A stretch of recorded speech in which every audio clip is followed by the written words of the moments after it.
Hello students, welcome to my channel maths with Pooja. बेटा, जैसा कि आपको स्क्रीन पर दिखाई दे रहा है, क्लास 12th का नवंबर 2022 का सेट 2 का ये क्वेश्चन पेपर है जो आज ही हमारा कंडक्ट हुआ है 28 तारीख को, और इसका सॉल्यूशन मैं अब आपको करवाने जा रही हूँ। सभी ऑल क्वेश्चंस आर कंपलसरी। 1 से 10 तक हमारे एक नंबर के, 11वां 12वां 2 नंबर का और 13वां 14वां हमारा 13 14 3 मार्क्स का है। सबसे पहला क्वेश्चन देखते हैं। Evaluate the integral 0 to 1 sine inverse 2x/1 + x² dx। थोड़ा सा ये क्वेश्चन लेंथी है 1 मार्क के अकॉर्डिंग। जो हमारा क्वेश्चन है उसकी क्या स्टेटमेंट है, देखिए। ये कहता है 0 to 1 sine inverse 2x/1 + x² dx। साफ तौर पर दिखाई दे रहा है कि सब्स्टिट्यूशन का क्वेश्चन है। सबसे पहले हम पुट करेंगे x। देखो ये 1 नंबर का है, तो जितनी फास्ट आपकी स्पीड होगी उतना बेटर रहेगा। अगर आप मेंटल कैलकुलेशन कर सकते हो तो बहुत ही बढ़िया है। यहाँ टेंजेंट रखेंगे तो ये साइन 2 थीटा बन जाएगा और साइन इनवर्स से साइन कैंसिल होकर 2 थीटा रह जाएगा। लेकिन क्योंकि अब मैं आपको अच्छे से समझा रही हूँ तो आप डिटेल में देख लें। मेरी ये सजेशन है कि आपने ये कैलकुलेशन जो मैं पेन से कर रही हूँ ये आपने वर्बल करनी है। यहाँ टेंजेंट थीटा रखा तो ये अंदर वाला फॉर्मूला हम 11th में कर चुके हैं, साइन 2 थीटा। इन्वर्स से साइन कट के आ गया 2 थीटा। यहाँ से थीटा की वैल्यू निकालोगे तो टेंजेंट इधर जाएगा, टेंजेंट इन्वर्स x आ जाएगा। तो ये जो इंटीग्रल के अंदर वाली टर्म है ये हमारी बन जाएगी 2 टेंजेंट इन्वर्स x। बहुत ध्यान से समझना है। तो 0 to 1 और ये पूरी वैल्यू जो कि ये बन गई थी 2 थीटा, 2 टेंजेंट इन्वर्स x बन गई। अब टेंजेंट इन्वर्स x की इंटीग्रेशन हमने नहीं की हुई है तो इनटू 1 लगा के इसको बाय पार्ट्स करेंगे। आइलेट से हम लेंगे इन्वर्स फंक्शन को फर्स्ट, यानी कि tangent inverse x as it is.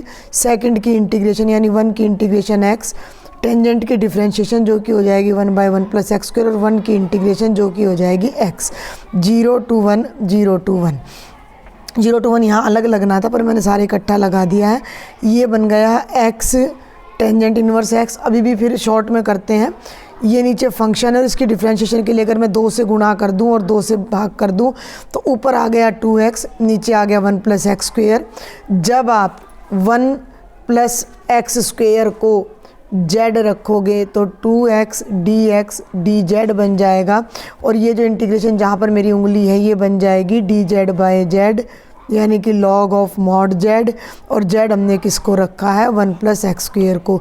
तो इसकी जो इंटीग्रेशन है वो ये बन जाएगी -1/2 log of 1 + x² between the limits 0 to 1। अब आप इसमें लिमिट रखो, इसीलिए मैंने बोला था 1 नंबर के अकॉर्डिंग ये थोड़ा लंबा है। यहाँ तक की कैलकुलेशन आपने वर्बल करनी थी तो ज़्यादा बढ़िया रहता। तो 1 × टेंजेंट इन्वर्स 1 -1/2 log 1 + यहाँ 1 का स्क्वायर 1 + 1 आ जाएगा 2। ये हो गई upper limit, minus lower limit रखोगे तो ये 0 बन जाएगा। और यहाँ 0 रखो, देखो 0 रखोगे तो log 1 और log 1 फिर 0 हो जाता है। तो ये सारा यहाँ ख़त्म हो जाएगा। ये हो गया बेटा 2 टेंजेंट इन्वर्स 1 होता है π/4 -1/2 log 2। ठीक है, समझ आ रही है मेरी बात। 2 को अंदर ले जाओ 4 कैंसिल हो जाएगा π/2, 2 को अंदर ले जाओ 2 कैंसिल हो जाएगा log 2। π/2 - log 2 ये आपका option number A correct answer आ जाएगा। देखते हैं second question. By using the properties of definite integral integrate 0 to a। इस तरह का क्वेश्चन करने के लिए एक ही प्रॉपर्टी हमारे पास होती है और वो सबसे बेस्ट रहती है कि 0 to a f(x) dx किसके इक्वल होता है 0 to a f(a) - x dx। अब ये फिर से एक ही नंबर का क्वेश्चन है तो आपको वर्बल कैलकुलेशन आनी चाहिए कि जब आप यहाँ a - x करोगे और दोनों का LCM लोगे तो सब कट के यहाँ 1 आ जाएगा। फिर भी मैं आपको करके दिखा रही हूँ। ये बन जाएगा 0 to a, x की जगह रखो a - x की जगह a - x और यहाँ a - x रखोगे तो √x।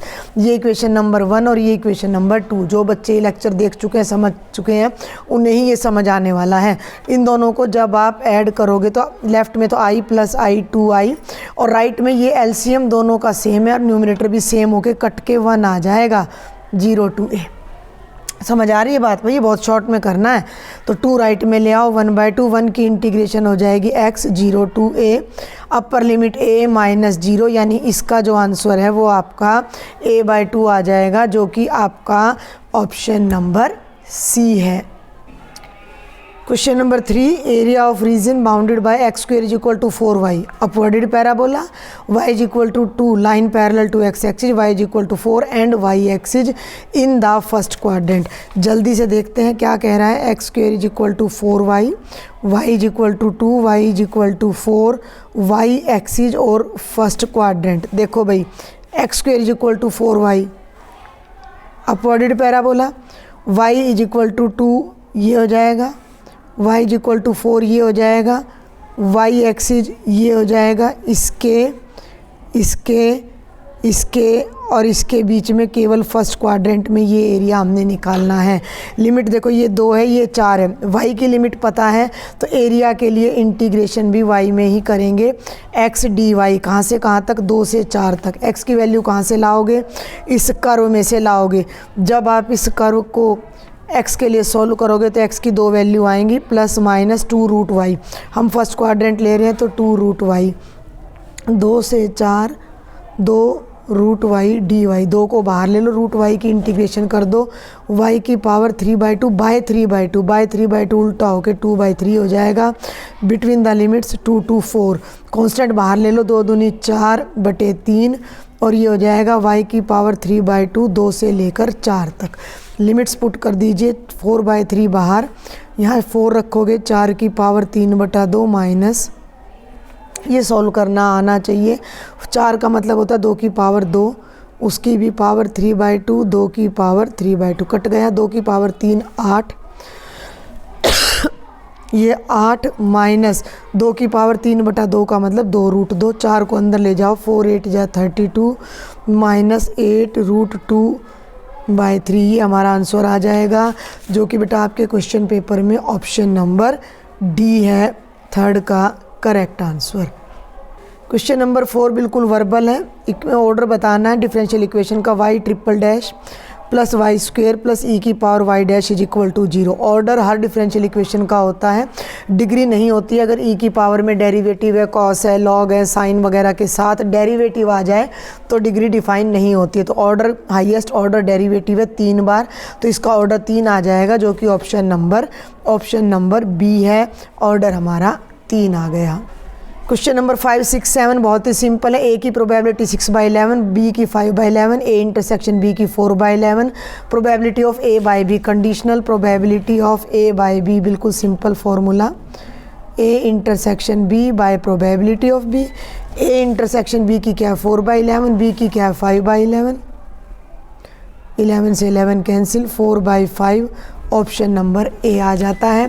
6th और 7th को थोड़ा ध्यान से देखो, दिखने में दोनों सेम लग रहे हैं, लेकिन इनकी इंग्लिश वाली स्टेटमेंट आप लेना, इनमें आपने ना इंग्लिश वाली स्टेटमेंट देखनी है, हिंदी वाली स्टेटमेंट दोनों की बिल्कुल सेम है, इंग्लिश वाली देखनी है।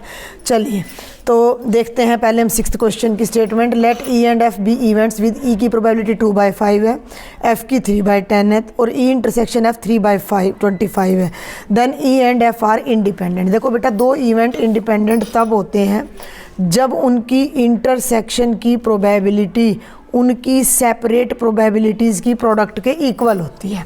अब इंटरसेक्शन की तो है 3/25, देख लो ज़रा ध्यान से, 6th की बात कर रही हूँ मैं। ई की है 2/5, बी की एफ की है 3/10, 2 पंजे 10, 3/25, दोनों बराबर आ गए, दोनों इनकी प्रोडक्ट इसके इक्वल आ गई, यानी इंडिपेंडेंट है तो ट्रू है। लेकिन जब मैं 7वें की बात करती हूँ तो यहाँ नहीं जाइएगा, इस स्टेटमेंट को मत देखो आप, इसको देखो, 3/5 इंटू 3/10, 9/50, जो कि 3/25 के इक्वल नहीं है, तो ये इंडिपेंडेंट, ये वाला हाँ देखो एक मिनट ठीक है, जो कि 1/5 के इक्वल नहीं है, 1/5 दे रखा है ना यहाँ पे, 1/5 के इक्वल नहीं है। वैसे भी यहाँ भी चेंज है, देखो ये तो हिंदी वाली तो दोनों की सेम है, बिल्कुल सेम है हिंदी वाली तो इंग्लिश वाली स्टेटमेंट देखनी है। तो पहले की प्रोडक्ट तो 2 5 जा 10, 3/25 आ रही है, तो ये तो इंडिपेंडेंट है, तो ये तो ट्रू हो जाएगा। और इन दोनों की जब प्रोडक्ट कर रही है, ठीक है भाई, तो 9/50 आ रही है जो कि 1/5 के इक्वल नहीं है, तो ये इंडिपेंडेंट नहीं है, तो सातवें का जो आंसर है वो फॉल्स आ जाएगा, छठे का ट्रू आ जाएगा। क्वेश्चन नंबर 8 मैंने अपने पेपर में भी डाला था। The general solution of differential equation dy/dx is equal to e⁻x + y। तो ये देखिए हमारा है क्वेश्चन नंबर 8। e⁻x + y को आप लिख सकते हो e⁻x e⁻y, वेरिएबल्स सेपरेट कर लो, dx उधर चला जाएगा, दोनों साइड इंटीग्रेट कर दो। बहुत ही सिंपल सा क्वेश्चन है। e⁻−y/-1 और c को आप कहीं भी लगा सकते हो, ये बन गया माइनस c। आपका मन करे, आपके बुक में देखोगे तो आंसर में इधर पाएगा, तो इधर ले आओ, c1 कर दो, इधर ले आओ -c1 और इसको इधर ले जाओ, ठीक है। तो ये -c1 को c मान लो, is equal to e⁻x + e⁻−y। ये इसको आप किसी भी तरीके से लिख सकते हो। आप सारा कांस्टेंट एक तरफ भी रख सकते हो, +c इज इक्वल टू 0, तो बोथ आर करेक्ट। कोई भी तरीके से आप इस तरीके से करोगे तो भी ठीक है, इस तरीके से करोगे तो भी आपका ठीक है। क्वेश्चन नंबर 9 बिल्कुल आपका वर्बल है। The number of arbitrary constants in general solution of differential equation of 4th order. 4 order की डिग्री में 4 ऑर्डर की डिफरेंशियल इक्वेशन में 4 आर्बिट्रेरी कांस्टेंट्स होते हैं। और लास्ट क्वेश्चन भी मैंने सैम्पल पेपर में डाला था। Area of the region bounded by y² is equal to 4x and the line y is equal to 2x। तो y² is equal to 4x right handed parabola है, y is equal to 2x एक line है जो origin में से जाएगी parabola को cut करते हुए। तो ये upper curve minus lower curve, point of intersection निकालना था। इसके लिए आप मेरा सैम्पल पेपर वाला वीडियो भी देख लेना। जल्दी से मैं बता देती हूँ। यहाँ 2x रखोगे तो 2x का whole square is equal to 4x, x² minus x 0 और 1 आ जाएगा। तो 0 और 1 के बीच में आप लोगे अपर कर्व का एरिया यानी पैराबोला माइनस लोअर कर्व यानी लाइन का एरिया। तो इंटीग्रेशन आ जाएगी 0 to 1 अपर कर्व। अब ध्यान दो, थोड़ा शॉर्ट में बता रही क्योंकि मैं सैम्पल में भी सॉल्व करा चुकी हूँ। y² बराबर है 4x, ऊपर है तो यहाँ से 2√x निकलेगा, 2 बाहर √x माइनस लोअर कर्व में y की वैल्यू कितनी है 2x और dx, इसको इंटीग्रेट कर दो। ये बन गया x की पावर 3/2, 2/3, ये खाली x² बन जाएगा 0 to 1। 1 रखो तो 1 की पावर कुछ भी करो 1 ही आता है, 2/3 -1 -0, 3 एकम 3। यहाँ पर एक हमारी थोड़ी सी मिस्टेक हो गई है। ये जो 2 मैंने बाहर लिया है हमारा, ये 2 इसके साथ भी था और इसके साथ भी था, तो पूरे में से बाहर लेना था, तो यहाँ नहीं आना था, ये यहाँ नहीं आना था, यहाँ x² और ये बन जाएगा बेटा 1/2। अब इसको सोल्व देखो ना, ये जो वैल्यू थी यहाँ से जो y की वैल्यू आएगी वो 2√x आएगी और यहाँ से y की वैल्यू 2x आएगी, तो दोनों में से इकट्ठा 2 बाहर लेना था, मैंने एक में ले दिया था, तो ये गलती हो रही थी। इसको जब तुम सोल्व करोगे 2 4 -3 और ये कट जाएगा, ये 1/3 स्क्वायर यूनिट्स आपका एरिया आ जाएगा क्वेश्चन नंबर 10 का। आगे बढ़ते हैं। क्वेश्चन नंबर 11 फिर से area of the region bounded by 2 parabola x² is equal to y and y² is equal to x। बिल्कुल सिंपल सा क्वेश्चन है, सारा चैप्टर मैंने ये अपलोड कर रखा है। y² is equal to x ये पैराबोला है, x² is equal to y ये पैराबोला, ये एरिया आपने निकालना है। तो फिर से मैं शॉर्ट में करा रही हूँ। y ऑफ अपर कर्व आपने लेना है minus y of lower curve आपने लेना है। पूरा चैप्टर मेरा अपलोड है। इंटरसेक्शन के पॉइंट ये और ये हैं, ये आपको निकालने पड़ेंगे। आप कैसे निकालोगे? y² is equal to x है, यहाँ से x की वैल्यू लो y² और इसमें पुट कर दो। यहाँ रखो y² का स्क्वायर बराबर है y की पावर, बल्कि x की निकाल लेते हैं ना, चलो कोई बात नहीं, और y इधर आ जाएगा is equal to 0, y into y³ -1 is equal to 0। तो y की वैल्यू 0 आएगी और 1 आएगी। जब y 0 है तो x भी 0 आएगा और y 1 है तो x भी 1 आएगा। तो ये पॉइंट हो गया 0 से 1 तक। अब अपर कर्व बेटा ये है और इसकी ये इक्वेशन है, तो इसमें से जो y की वैल्यू आएगी वो √x आएगी। तो ये तो हो गया √x। ये लोअर कर्व है बेटा, इसमें y की वैल्यू कितनी है x² है, dx। बिल्कुल पिछले क्वेश्चन की तरह हमारा आ रहा है, थोड़ा सा फ़र्क आ रहा है बस इसमें। तो इसकी इंटीग्रेशन कर दो, x की power 3/2 2/3 minus x cube by 3 0 to 1 1 रखोगे तो ये 1 बन जाएगा, 2/3 माइनस 1/3, लोअर लिमिट रखोगे 0, इसका आंसर भी हमारा 1/3 स्क्वायर यूनिट्स आ जाएगा।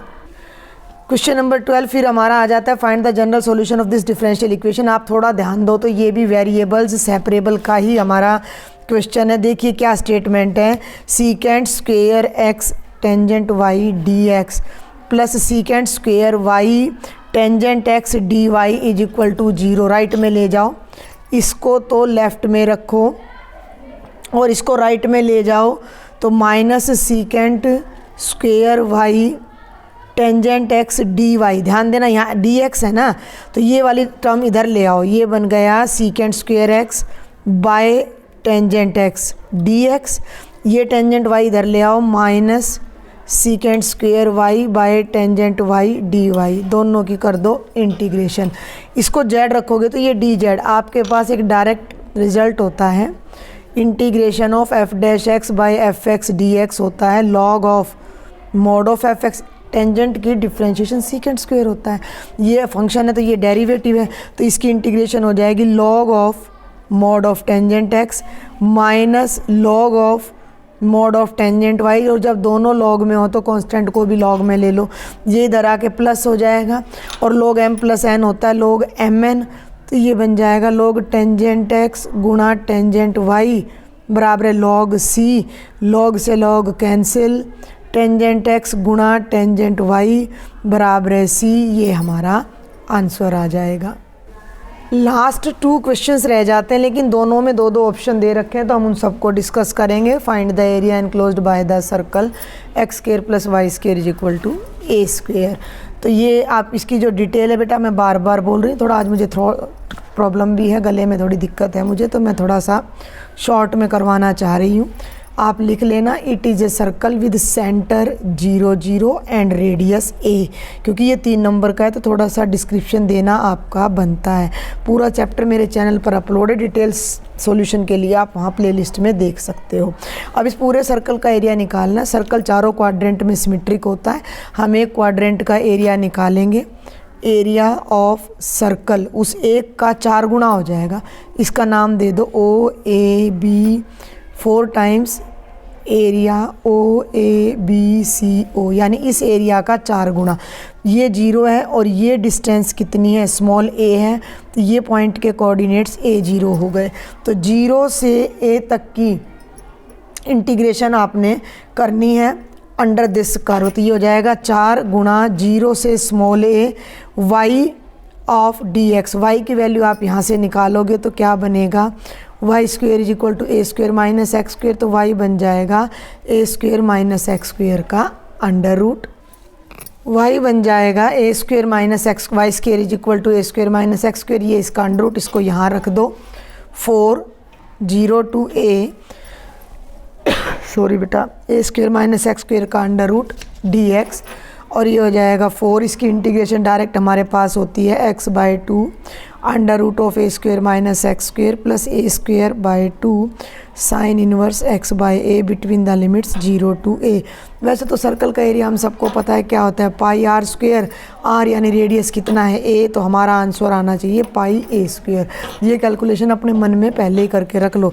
अब यहाँ a रखो तो ये बन गया a/2, और यहाँ a रखोगे तो a स्क्वेयर से a स्क्वेयर कट के 0 जमा a square by 2 sine inverse a बटा a 1। अब लोअर लिमिट रखोगे 0 जमा 0, यानी इसको छोड़ के सब 0 बन गया। 4 ए स्क्वेयर बाई 2 साइन इनवर्स 1 की वैल्यू होती है पाई/2, 4 से 4 कट गया, पाई ए स्क्वेयर स्क्वेयर यूनिट्स। ये आपका आंसर आ जाएगा। और अब हम इसका ऑप्शनल पार्ट भी देख लेते हैं, solve the given differential equation. और वो ये फिर से वही क्वेश्चन नंबर 13 है, X square plus X Y D Y is equal to X square plus Y square D X. Homogeneous साफ दिख रहा है, 2 डिग्री यहाँ है, एक और एक 2 2 और 2, तो D Y by D X को इधर रखो, ये बन गया X square plus Y square by X square plus X Y. आप चेक भी कर सकते हो, ऊपर से एक्स स्क्वेयर कॉमन लोगे तो ये बनेगा, नीचे से एक्स स्क्वेयर कॉमन लोगे तो ये बनेगा एक्स की पावर 0, अंदर सारी टर्म वाई बाई एक्स में आ रही हैं तो homogeneous differential equation of degree 0 बन जाता है। हम वाई को पुट करते हैं V X, D Y by D X हमारा क्या बनता है v plus X D Y by D X. यहाँ पुट करो v plus X D we by D X और ये बनता है 1 प्लस वी। देखो यहाँ से देखो ना, x नीचे ले आओ तो y बाई एक्स की वैल्यू कितनी आ रही है v, तो ये बन गया 1 plus v square by 1 plus v. v को एक तरफ कर लो, उधर ले जाओ, x d we by D x 1 plus v square by 1 plus v minus v by 1। 1 plus v LCM लोगे कैंसिल हो जाएगा, 1 plus v square minus v, ठीक है 1 प्लस वी आएगा भाई, एलसीएम गलत ले गई मैं, ये कैंसिल हो गया v माइनस वी स्क्वेयर। देखो बेटा v स्क्वेयर से v स्क्वेयर कैंसिल हो गया और ये बन गया x d we by D x is equal to 1 minus v by 1 plus v की टर्म्स इधर ले आओ, वेरिएबल सेपरेट हो जाते हैं इस मेथड से हमारे, और x को इधर ले जाओ, इंटीग्रेट कर दो।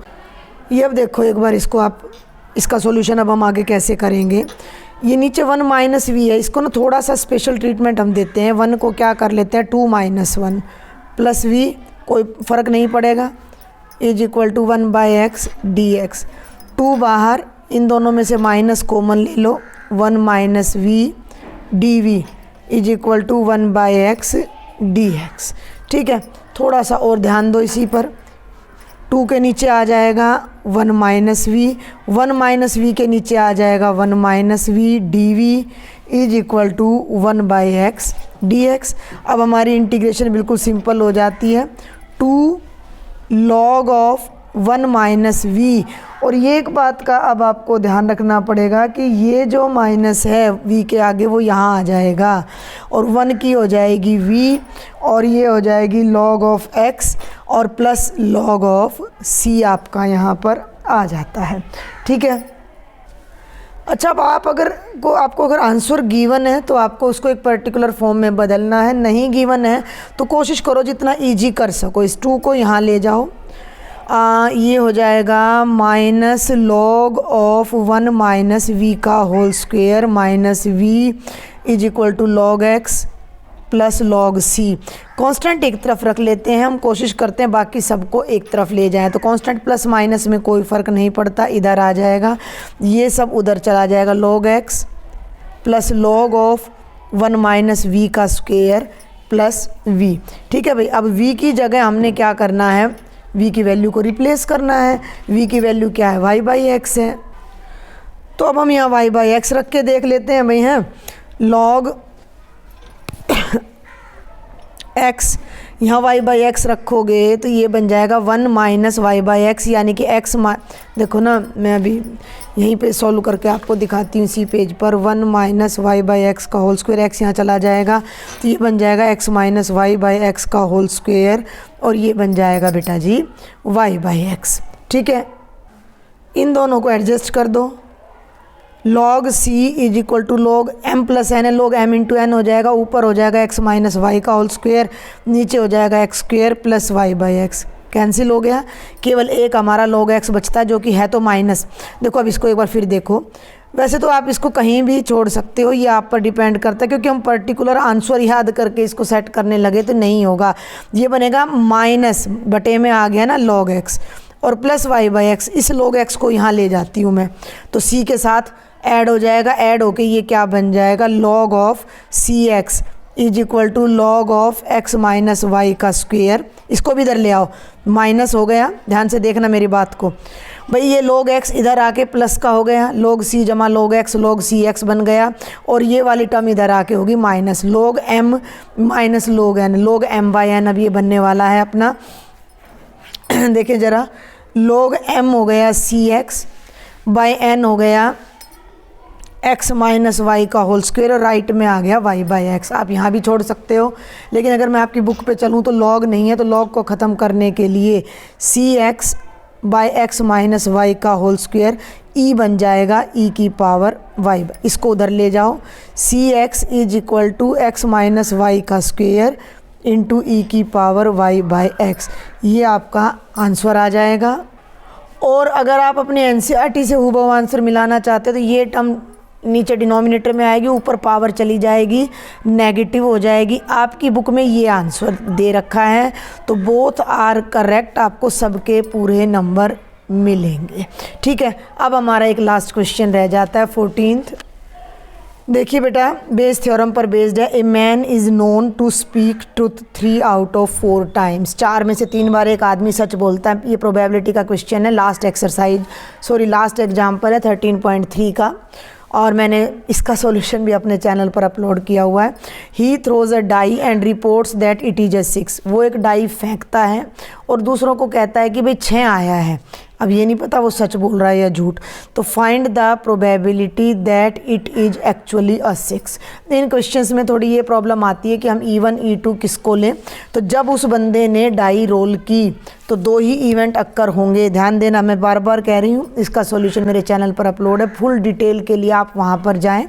अब तो बस मैं आपको इसका सॉल्यूशन यहाँ दे रही हूँ।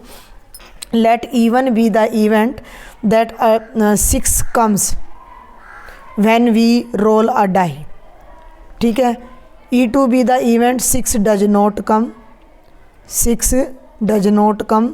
तो E1 की प्रोबेबिलिटी 1/6 हो जाएगी, 6 आने की। E2 की प्रोबेबिलिटी 5/6। और जो ये इवेंट है ना कि he reports that it is a 6, ये ए इवेंट हो जाएगा। Man reports that it is a 6। अब 2 बातें हुई हैं। उस बंदे ने डाई को रोल किया, 6 आया, और उसने कहा कि भैया 6 ही आया है। इसका मतलब वो सच बोल रहा है। ठीक है, 2 केसेज अराइज कि पर्सन ने डाई को रोल किया और 6 आया। Person reports it is a 6 when 6 actually appears on die. समझ रहे मेरी बात को? भाई डाई तो रोल हो चुकी, डाई रोल होने के बाद 6 भी आ चुका। 6 आने के बाद उस आदमी ने कहा कि भैया 6 आया है, यानी कि डाई रोल होके 6 आया, यानी E1 इवेंट अक्कर हुआ। और फिर उसने भी यही कहा कि भाई 6 आया है। इसका मतलब ही स्पीक्स ट्रुथ। बात को समझना, इसका मतलब वो सच बोल रहा है। और वो 4 में से कितनी बार सच बोलता है? 3 बार, तो प्रोबेबिलिटी हो गई 3/4। दूसरा केस लेते हैं। ऐसा हुआ कि वो बंदा बोला कि it is a 6 when 6 has not actually, 6 has not actually appeared on die. Writing पर ध्यान मत देना। 6 actually not appeared on die, नहीं आया, 6 नहीं आया, यानी कि E2 हुआ। लेकिन वो बोल गया कि आया है, यानी उसने क्या कहा? लाई, झूठ कहा, यानी प्रोबेबिलिटी 1/। E1 की प्रोबेबिलिटी, E2 की प्रोबेबिलिटी, ये किसकी आई है आपकी? A/E1 की। ये किसकी आई है? A/E2 की। बच क्या गया?